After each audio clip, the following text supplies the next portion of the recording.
Ya, halo. Ya, kita join lagi.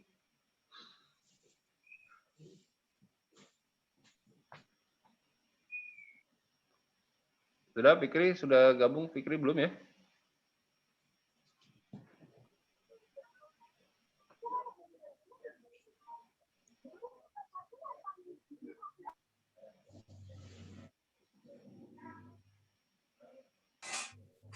Ya, kita lanjutkan ya, rekan-rekan.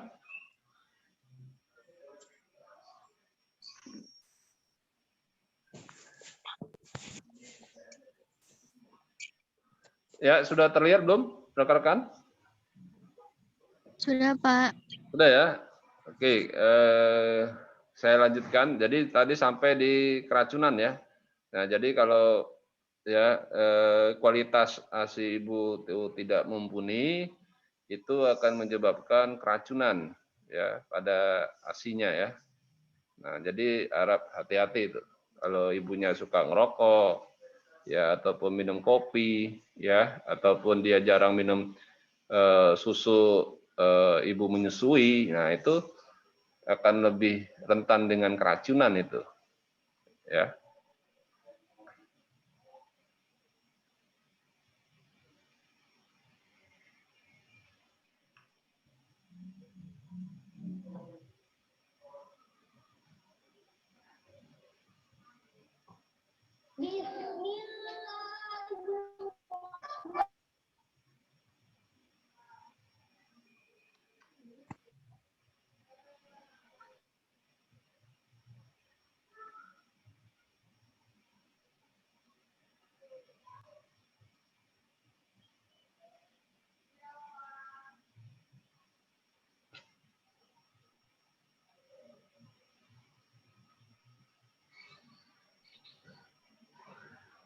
Ya. Oke. Saya akan undang Bu Nuraini dulu bentar.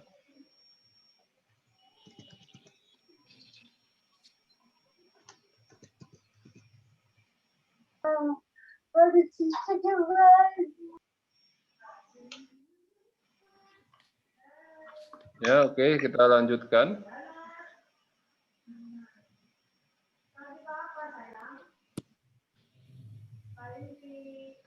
Ya, halo, sudah terlihat belum PPT saya, rekan-rekan? Sudah, Pak. Sudah, Pak. Oke. Sudah, Pak. Ya. Kemudian adanya deteksi dini ya. Nah, deteksi dini ini ya penyimpangan pertumbuhan itu mengetahui ataupun menemukan status gizi ya yang kurang ataupun gizi buruk pada anak. Nah, ini pentingnya deteksi dini ya.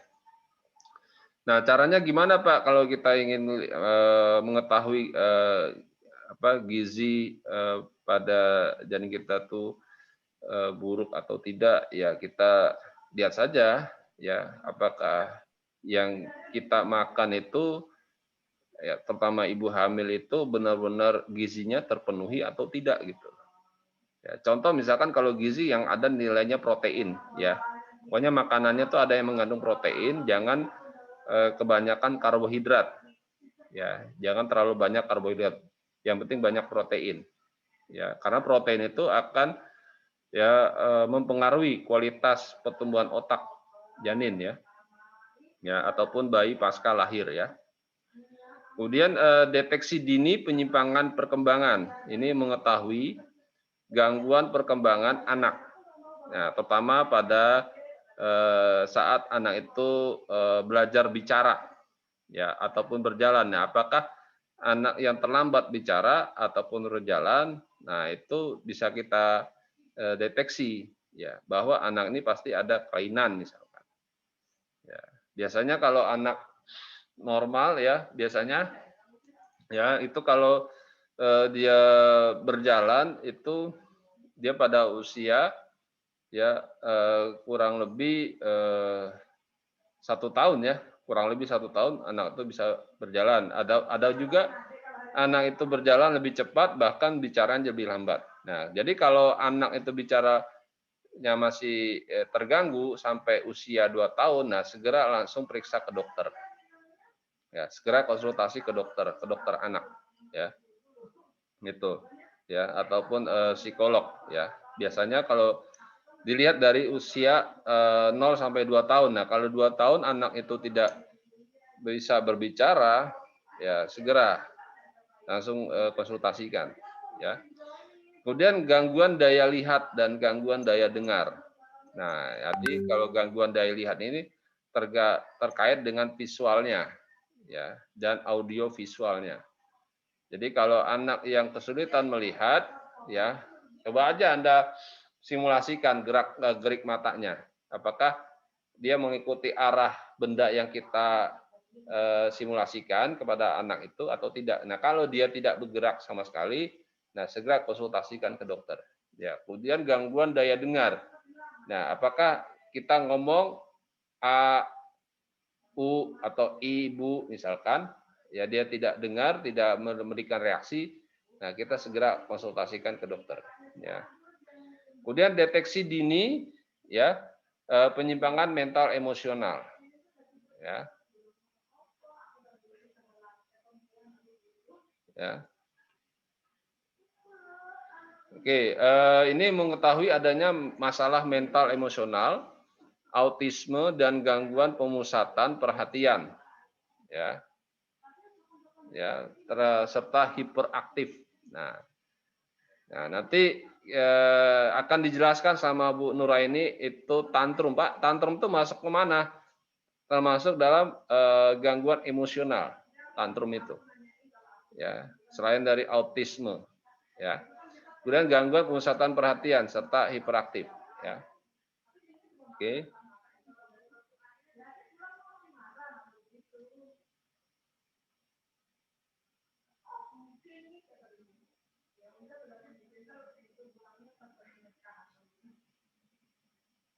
Ya. Oke.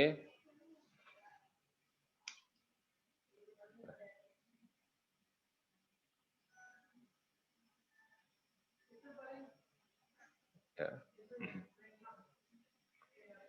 Oke, kemudian ada klasifikasi ABK, ya. Jadi anak dengan gangguan fisik, ya. Itu yang pertama itu tunanetra, ya. Jadi tunanetra ini anak yang mengalami gangguan visual atau penglihatan, ya, itu tunanetra. Biasanya ini terkait dengan adanya ya gangguan ataupun hambatan pada pertumbuhan otaknya. Ya, bisa juga tadi yang saya jelaskan ibunya terkena virus, ya, ibunya kekurangan gizi dan sebagainya. Kemudian ada tunarungu. Nah, tunarungu di gangguan audiovisual atau pendengaran. Nah, biasanya disebabkan oleh gangguan disebabkan oleh virus, banyaknya virus, ya, ataupun karena juga karena gizi, faktor gizi, ya. Kemudian tunadaksa. Nah, ini biasanya gangguan pada gerakan motorik, ya, gerakan motorik dan hambatan berjalan, ya, hambatan berjalan, ya, terutama pertumbuhan tulangnya. Jadi dia kayak anak tunadaksa tuh kayak orang yang sulit berjalan, ya, secara normal, ya. Kemudian adanya gangguan pada pertumbuhan tulangnya ataupun gerak motoriknya. Nah, ini tunadaksa. Ya, bisa juga tunadaksa itu dilihat, Pak, kok orang buntung itu masuk tunadaksa? Masuk karena dia disebabkan oleh kecelakaan, ya, karena faktor kecelakaan. Bisa juga, ya. Nah, berikutnya ini klasifikasi ABK, ya, anak dengan gangguan emosi ataupun perilaku, ya.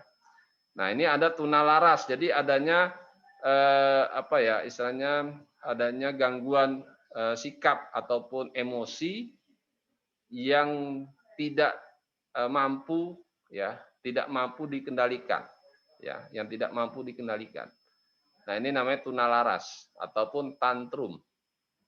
Ya, jadi orang yang suka nyari perhatian, terus dia segala sesuatu keinginannya harus terpenuhi, kalau nggak terpenuhi dia ngambek dan dia bertingkah laku ingin menarik perhatian orang banyak, gitu, ya. Nah, ini tantrum, ya. Anak dengan gangguan komunikasi bisa juga disebut juga tunawicara. Ya, jadi tunawicara ini karena mengalami hambatan pada berbicaranya. Ya, itu. Ya, selain dari Pak, cara untuk melatihnya apa? Dengan terapi wicara. Nah, kalau speech delay gimana Pak? Ya itu termasuk dari tunawicara mengalami keterlambatan berbicara. Ya, itu speech delay. Ya, atau dia mengalami kesulitan dalam menyusun tata kata atau kosakata. Ya. Kemudian hiperaktif. Nah, biasanya anak ini sulit dikendalikan dari segi perilaku, ya, sulit mengontrol perilakunya yang sangat aktif. Ya, dia kalau diam saja, dia pada saat dia tidur, biasanya dia diam, ya. Kalau hiperaktif, ya, kalau sehari-harinya, tiap harinya atau daily-nya itu, ya itu selalu dia ingin menunjukkan bahwa dia tuh sangat perform gitu, ya sangat perform, sangat ingin diperhatikan, sangat ingin dipuji dan sebagainya. Nah ini praktik, ya. Nah di sini ada anak gangguan intelektual, itu tunagrahita. Nah ini biasanya tunagrahita ini dia mengalami keterlambatan, ya, ataupun keterhambatan pola pikir, ya, ataupun intelijensi.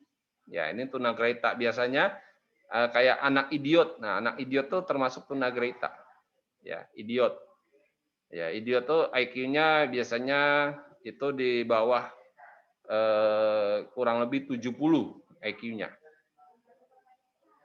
Ya. Yang kedua itu anak yang lamban belajar atau slow learner. Nah, anak yang lamban belajar ini biasanya dia kesulitan dalam beradaptasi. Ya, kesulitan untuk mengikuti ya arah atau perintahnya guru, ya, ataupun instruksi guru, dia kesulitan. Ya, dia kesulitan untuk mengikuti teman-temannya. Ya. Nah, ini slow learner, ya. Anak yang berkesulitan belajar khusus, artinya khusus ini bisa juga khusus baca ataupun khusus tulis. Ya, baca ataupun nulis. Ya, biasanya kalau anak yang cepat membaca, ya, dia bisa menulis, tapi kalau anak yang lambat menulis, dia akan kesulitan membaca. Ya.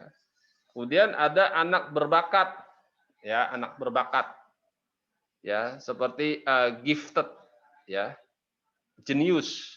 Nah, orang-orang jenius itu termasuk anak berbakat, anak yang kreatif. Nah, itu termasuk anak-anak berbakat, ya. Kemudian autisme. Nah, ini autisme itu termasuk dari gangguan, selain gangguan intelektual juga gangguan perilaku. Ya, jadi masuk double dia tuh. Ya. Biasanya autisme ini tergantung dari tingkat keakutannya, artinya tingkat keparahannya. Jadi kalau autisme ringan itu masih bisa disembuhkan, kecuali autisme yang berat. Nah, itu akan sulit disembuhkan. Tapi bisa diminimalisir keautisannya. Ya. Kemudian indigo. Nah, indigo ini memiliki penglihatan, ya. Penglihatan indera, ya, yang tidak dimiliki oleh setiap manusia.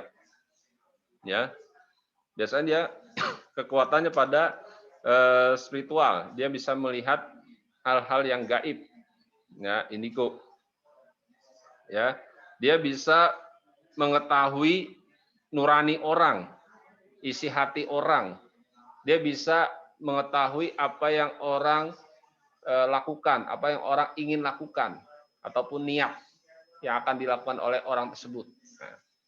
Nah ini indigo. Ya. Oke, kemudian strategi menumbuhkan potensi ABK itu melalui sejumlah permainan. Nah, yang pertama itu menciptakan permainan edukatif. Ya. Yang pertama itu menciptakan permainan edukatif, ya.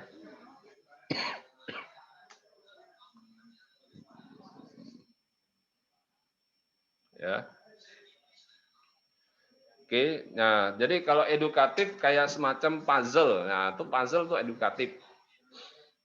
Ya, puzzle, maze, ya, ataupun labirin, ya. Nah, itu termasuk edukatif. Ya. Kemudian apa istilahnya bermain bola misalkan, ya. Nah, atau ya bermain ayunan misalkan. Nah, itu edukatif, ya.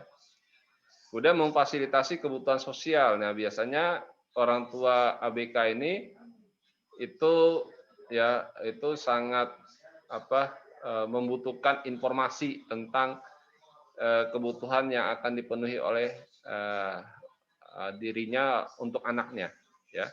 Jadi kebutuhan sosial ini itu seperti ya kayak taman bermain, ya. Kemudian diajarkan anaknya untuk berinteraksi dengan orang lain ataupun tetangganya, ya. Nah, ini kebutuhan sosial, ya. Kemudian melakukan intervensi kesehatan. Nah, biasanya pada anak tunagrahita ini orang tua harus intens ya melakukan monitoring kesehatan pada anaknya. Kenapa? Karena kalau orang tua lengah sedikit itu akan mempengaruhi kesehatan tubuh anaknya. Ya. Nah, kemudian menyiapkan program homeschooling. Nah, ini biasanya bagi anak-anak yang berbakat. Homeschooling yaitu akselerasi, ya, anak yang memiliki tingkat kejeniusan atau ya, di atas rata-rata IQ-nya. Ya, ini harus menyediakan program homeschooling. Ya. Kemudian memberikan suatu pekerjaan bagi ABK. Ya, biasanya untuk anak autis, ya, untuk anak ya tadi tantrum, ya, untuk anak tunalaras, ya. Nah, itu harus diberikan kesibukan supaya ya tendensi ya atau kecenderungan perilaku yang ekstrimnya itu bisa tertangani dengan baik, ya. Kemudian berikutnya itu menerapkan permainan musik, ya. Jadi bagi anak yang mengalami hambatan pada audiovisualnya sebaiknya orang tuanya itu melatih, ya, melatih untuk mendengar apa untuk bermain musik sehingga anak itu bisa reaktif, ya, indera pendengarannya, ya.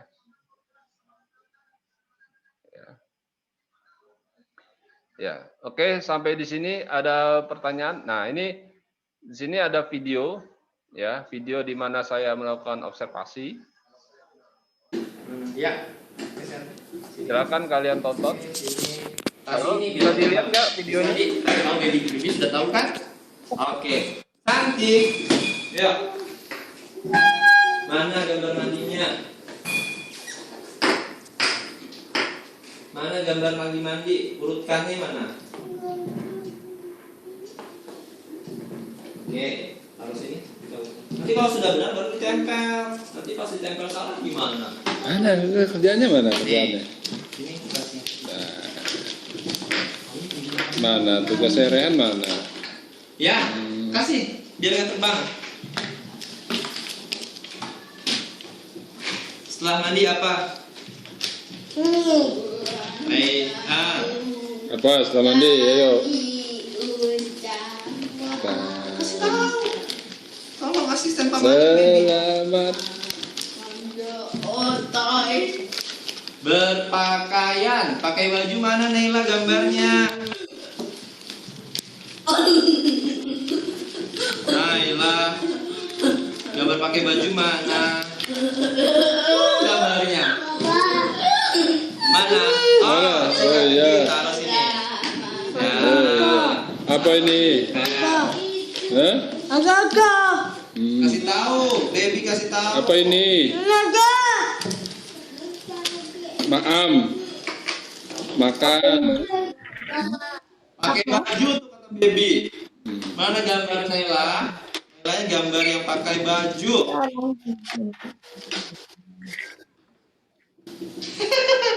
Baby. Bukan. Ini kan anak Balik, dia belum pakai baju. Ini lihat nih, dia habis mandi, dia belum pakai baju. Oh sama, mana gambar yang pakai baju? Dengan lo, ini gini tuh Pak. Ya, oke, sampai sini ada pertanyaan.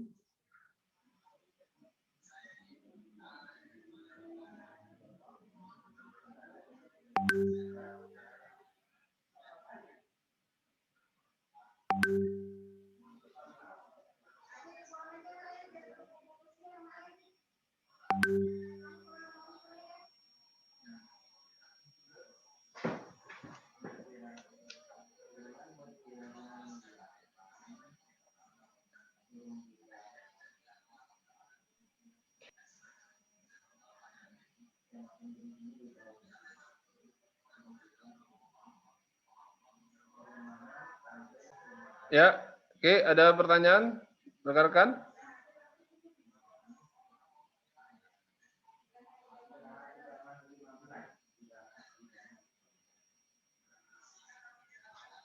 Ya, oke, kalau tidak ada, halo Fikri? Halo? Iya, Pak. Ya, ada pertanyaan? Saat ini belum ada, Pak. Oke, kalau tidak ada pertanyaan, nanti mungkin setelah Bu Nuraini ya. Ya, Ya, siap. halo Bu Nuraini, sudah join Bu? Iya Pak, sudah Pak. Sudah ya? Ya. Oke, saya ini saya alihkan ke Ibu ya, itunya, biar Ibu tampilin sendiri, itunya, Oh PPT-nya. ini aja Pak, yang nampilin Bapak aja ya. Saya aja. Materinya sudah. Oke. Hostnya aja. Ya. Ya hostnya aja yang nampilin untuk PowerPoint-nya. Oke, saya ya. Oke. Oke, bentar Bu, saya buka dulu Bu. Oh iya Pak.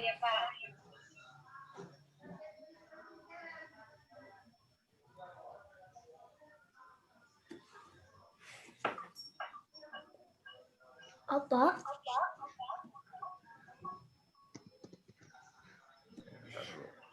Efek suara.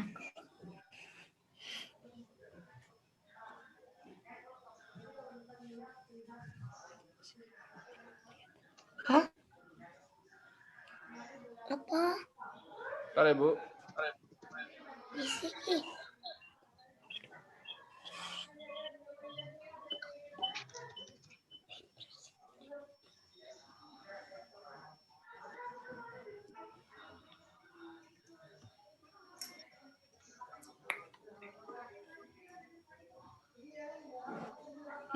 Aku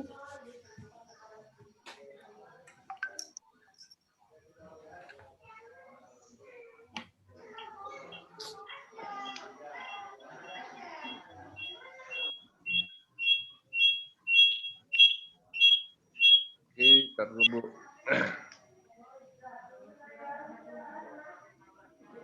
sabak ini. Sabak wi. Sabak.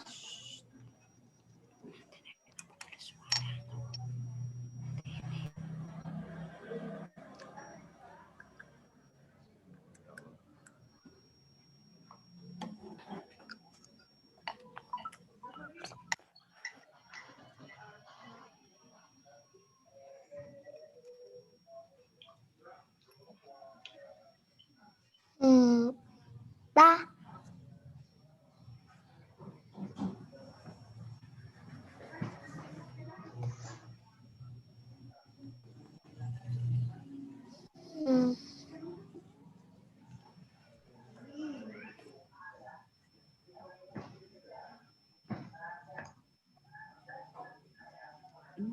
Belum pencet-pencet.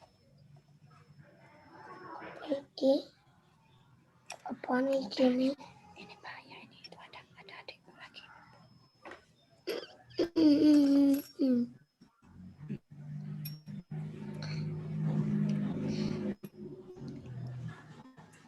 Sini. Tapi kamu sini. Boleh mungkin belajar. Iya itu. Kok Pelan-pelan awas. coba? Ya? Nggak ngangkat terus. Tungguin aja.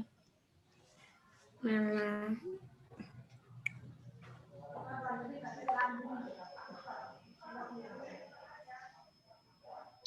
Batunya kung penuh nih. Batu nih kung penuh. Oh iya, ini masih merah. Kan biarin aja. Udah biarin gini.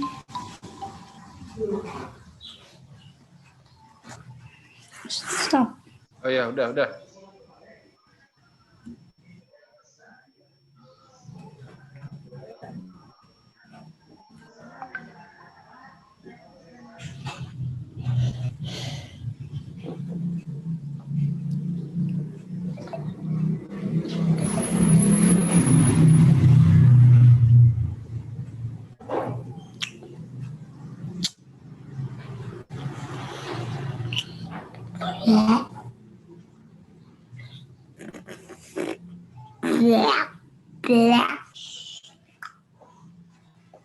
Gak boleh gitu.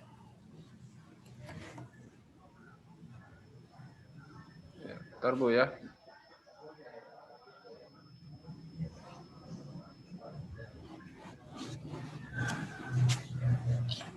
Ya Ibu Nuraini sudah bisa Oh iya, ditampilkan? iya Pak. Nah, Ya. Udah, kamu duduk sini. Anteng deh. Burungnya Iya. Owi, Iya. burungnya sampean. Iya. Udah diem ya. Oke, assalamualaikum warahmatullahi wabarakatuh. Waalaikumsalam warahmatullahi wabarakatuh.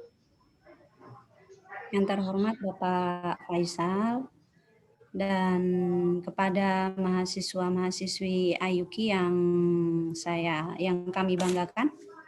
Alhamdulillahirrabbilalamin, pada kesempatan hari ini kita masih diberi kesempatan untuk melaksanakan webinar pada siang hari ini yang tadi pertama sudah disampaikan oleh Bapak Faisal, dan untuk sesi yang kali ini saya menyampaikan tentang mengenal anak tantrum dan bagaimana cara mengatasinya. Bagaimana? Ini terdengar apa tidak, Pak? Ya, terdengar Bu. Yang lainnya Bu, Oh, ya. pesertanya? Yang Terdengar Bu. dengar ya? Oke. Dengar Bu. Kita lanjutkan saja ya, yaitu kita bicara mengenai anak tantrum. Jadi berdasarkan data dari penelitian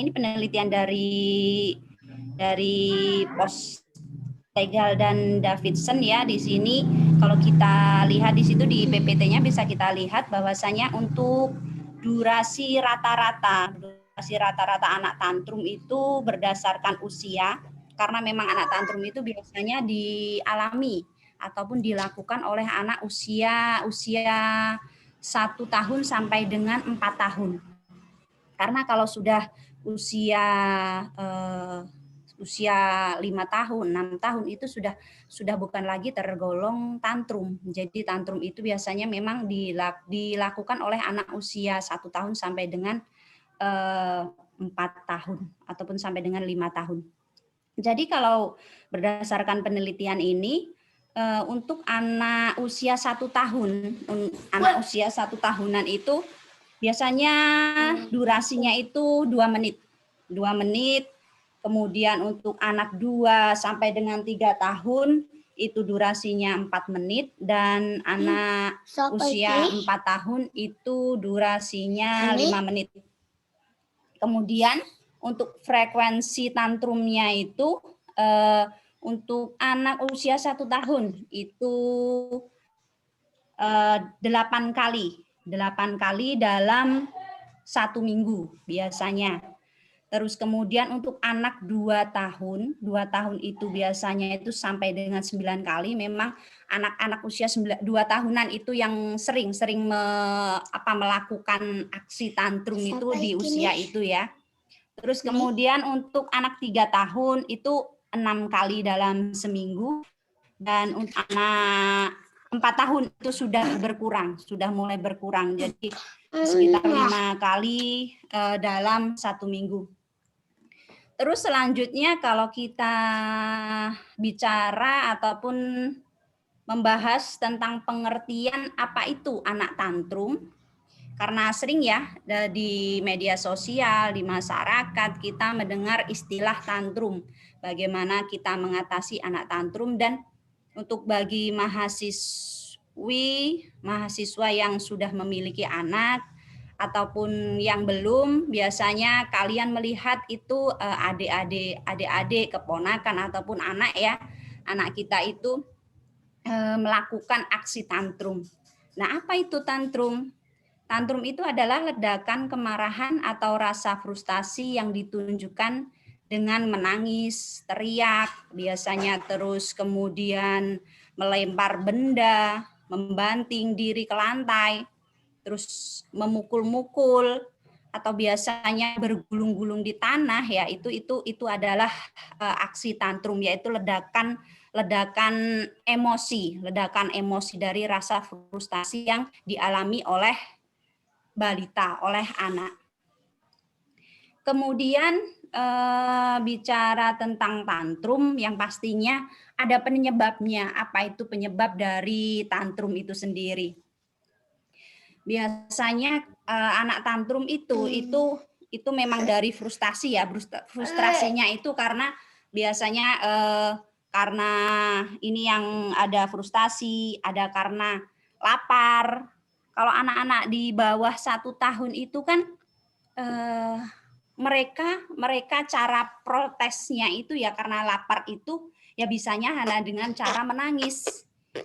Kalau anak, karena memang dia belum bisa berkomunikasi, belum bisa mengutarakan perasaannya, apa yang dia rasakan. Bahwasanya dia itu lapar, ataupun dia kecapean, dia lelah, ngantuk. Nah, di situ diwujudkannya dengan tindakan tantrum itu tadi. Kecapean, ngantuk, kemudian rasa tidak nyaman. Biasanya anak-anak itu anak-anak bayi, anak-anak usia balita, usia 2 tahun itu kalau kegerahan gitu ya, dia rewel terus. Nah, itu memang itu bisa salah satu penyebab daripada tantrum itu sendiri. Terus kalau biasa kita ini ya, kalau biasa kita temui itu ya, kalau anak-anak kita tantrum itu biasanya meminta sesuatu hal tidak dipenuhi ataupun mau melakukan sesuatu hal tidak terpenuhi. Nah, aksinya itu dengan cara protesnya itu dengan cara tantrum itu tadi. Dengan berguling-guling, menangis tiada henti, teriak, dia marah. Nah, itu adalah wujud dari protes si anak itu tadi. Tantrum itu sendiri ya karena itu wujud dari protes si anak atas rasa tidak nyamannya itu, atas rasa frustasinya itu, rasa kesalnya. Nah, makanya dia tunjukkan dengan perilaku tantrum. Kalau biasa kita temui itu ya perilaku tantrum misalnya di mall, itu ada anak yang berguling-guling, dia nangis, dia teriak-teriak, dia marah. Nah, itu biasanya anak itu memang itu karena dia menginginkan sesuatu sama orang tuanya tidak dibelikan, kemudian dia melakukan aksi tersebut. Nah, bicara masalah tantrum, memang tantrum itu kalau buat para ibu, buat para orang tua itu adalah perilaku yang dianggapnya perilaku itu mengganggu. Perilaku tantrum itu sendiri mengganggu karena memang sering sekali anak-anak itu, semua anak dalam perkembangan anak usia dini itu pasti melakukan yang namanya tantrum karena memang itu sudah menjadi sudah dalam perkembangan anak usia dini itu memang seperti itu. Dan ternyata tantrum itu adalah bahwasanya penting ya, tantrum itu penting. Tantrum itu penting untuk perkembangan anak-anak. Kalau banyak orang tua itu kan menganggapnya bahwasanya tantrum itu adalah suatu masalah. Memang kebanyakan kalau tantrum, anak-anaknya tantrum, nanti akibatnya orang tuanya tidak bisa menanganinya dengan baik, mengontrol emosinya sendiri pun orang tuanya ibunya jadi ikut tantrum juga. Itu yang berbahaya ya, anaknya tantrum, ibunya ikut tantrum. Nah, pentingnya tantrum dalam perkembangan anak. Kenapa sih tantrum itu kok penting? Karena itu biasa dianggap oleh orang tua bahwa tantrum itu adalah perilaku yang mengganggu. Perilaku yang mengganggu dilakukan oleh anak-anak kita. Tapi ternyata perilaku itu penting juga untuk perkembangan anak-anak kita di usia dini. Pentingnya tantrum dalam perkembangan anak itu apa? Yang pertama, lebih baik diekspresikan daripada dipendam. Ya. Jadi air mata itu mengandung kortisol yang merupakan hormon stres. Ketika anak menangis, anak melepaskan stres dari tubuh, setelah tantrum berlalu biasanya mood anak menjadi lebih baik. Maka dari itu, ketika anak kita itu sedang tantrum, sedang menangis, itu sebaiknya jangan langsung kita hentikan. Kita paksa anak tersebut, anak kita untuk jangan menangis, sudah berhenti. Nah, itu justru akan mengganggu dia. Karena memang menangis itu adalah wujud protes ataupun dari air mata itu tadi sendiri ya, itu mengandung kortisol yang memang bisa mereduksi rasa cemas dia, mereduksi rasa kekesalan dia.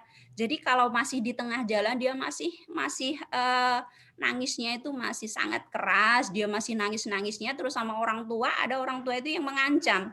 Nanti kalau kamu tidak berhenti diam nanti digigit sama kodok misalnya, ataupun nanti dipukul. Nah, itu nanti akan menimbulkan masalah lagi bagi si anak.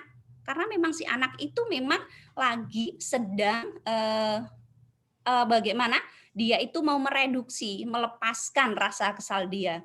Jadi kalau anak kita menangis, jangan kita paksa dia untuk diam. Tapi cukup kita tenangkan saja, kita tenangkan. Nah, pentingnya tantrum itu sendiri ya. Kemudian dengan menangis itu dapat membantu anak belajar. Misalnya anak tantrum karena kesulitan menyusun balok sampai tinggi, dia menyusun Lego, permainannya, baloknya ditumpuk-tumpuk, tapi ternyata dia tidak bisa. Biasanya anak itu protes, terus marah, dia menangis.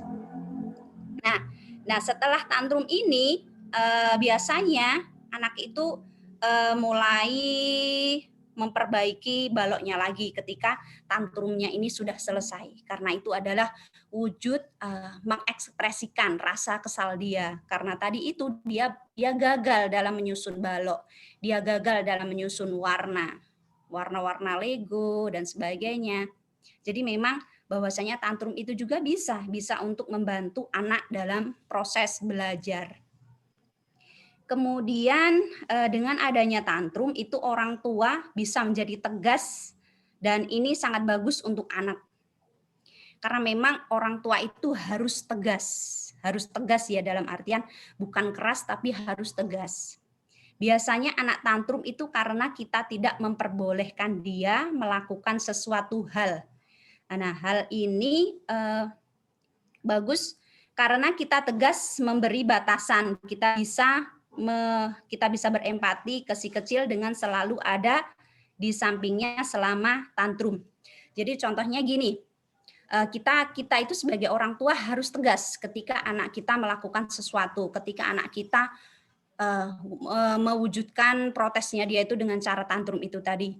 Contohnya, si anak ini kita sudah memberi aturan kepada anak kita bahwasanya dalam sehari itu memegang HP itu diperbolehkan itu 2 jam dalam sehari semalam, dan kita batasi setiap satu durasi itu kita batasi selama 30 menit. Berarti dalam sehari semalam itu kita beri aturan anak kita itu 4 kali memegang HP, durasinya 30 kali 4, berarti hanya 2 jam dalam 24 jam. Nah, biasanya anak itu ketika sudah 30 menit ya, ternyata dia masih main game, itu masih seneng. Nah, biasanya anak itu akan protes.